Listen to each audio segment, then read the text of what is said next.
मात की। આજે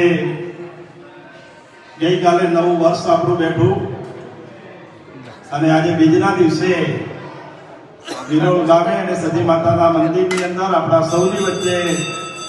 આ ધાર્મિક જગ્યાની અંદર પરમ પૂજ્ય અને વંદનીય એવા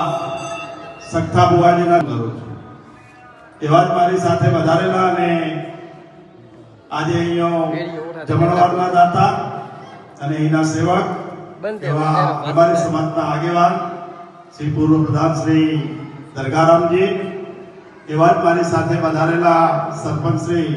અનુપસિંહજી, હમણાં જ જેમણે જોશીની ભાષામાં વાત કરી એવા એના આગેવાન અને સેવક શ્રી સાવળારામજી, જુઈતાભાઈ, સજડાભાઈ, જીવાભાઈ, મારી સાથે વધારેલા સૌ આગેવાનો અને ખૂબ મોટી સંખ્યાની અંદર આ દર્શને વધારેલા અહીંના સેવકગણ એવા સૌના ચરણોમાં હું વંદન કરું છું। આજના સમયની અંદર આ આધ્યાત્મિક જગતની અંદર આપણે દિવાળી અને બેસતા વર્ષને ખૂબ મોટો તહેવાર માનીએ છીએ। ત્યારે ગઈકાલે જ આપણું જે નવું વર્ષ બેઠું અને આજે બીજનો દિવસ છે, ત્યારે નવા વર્ષના આપ સૌને હું રામ રામ કરું છું અને નવું વર્ષ આપના સૌના જીવનની અંદર ખૂબ પ્રગતિમાં બને,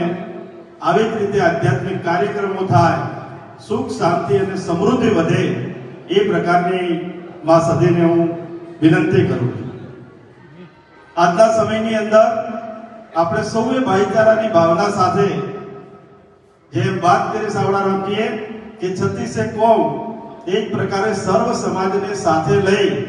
અને માનવતાની વાત કરીએ, બધા જ લોકોનું જીવન સુખમય રહે,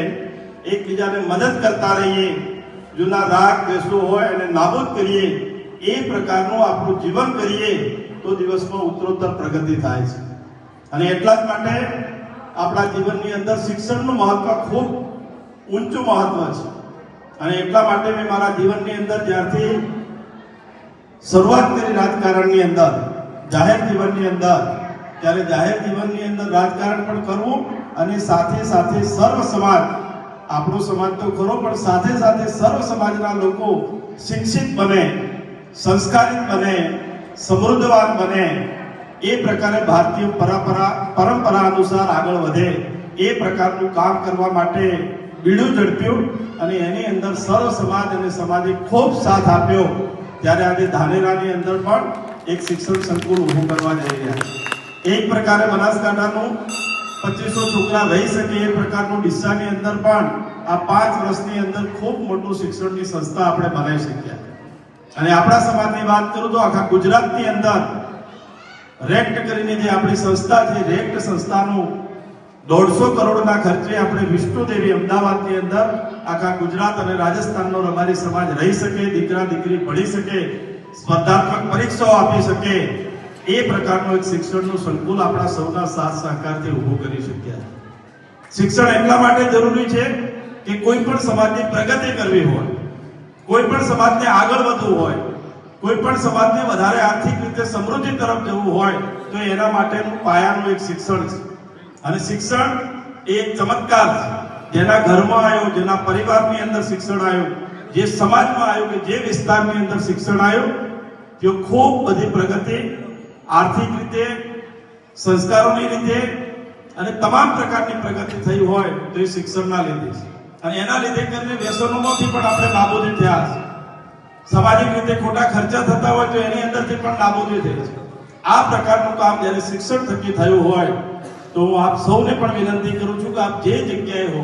પોતાના ઘર, પરિવાર, વિસ્તાર, સમાજ, જેનાથી જેટલી બને એ આ જ રીતે જે ભુવાજી આ પ્રમાણે સંસ્કૃતિનું કામ કરે છે, આધ્યાત્મિકનું કામ કરે છે, એ જ પ્રકારે આપણે પણ આપણા જીવનની અંદર શિક્ષણ માટે કંઈ ન કરી શકીએ તો આપણો આડોશી પાડોશી ઘરનો કુટુંબનો એક દીકરા કે દીકરીને ભણાવવાનું કામ પણ આપણે કરી શકીએ, એવો નવા વર્ષમાં આપણે સૌ સંકલ્પ લઈએ અને શિક્ષણ થકી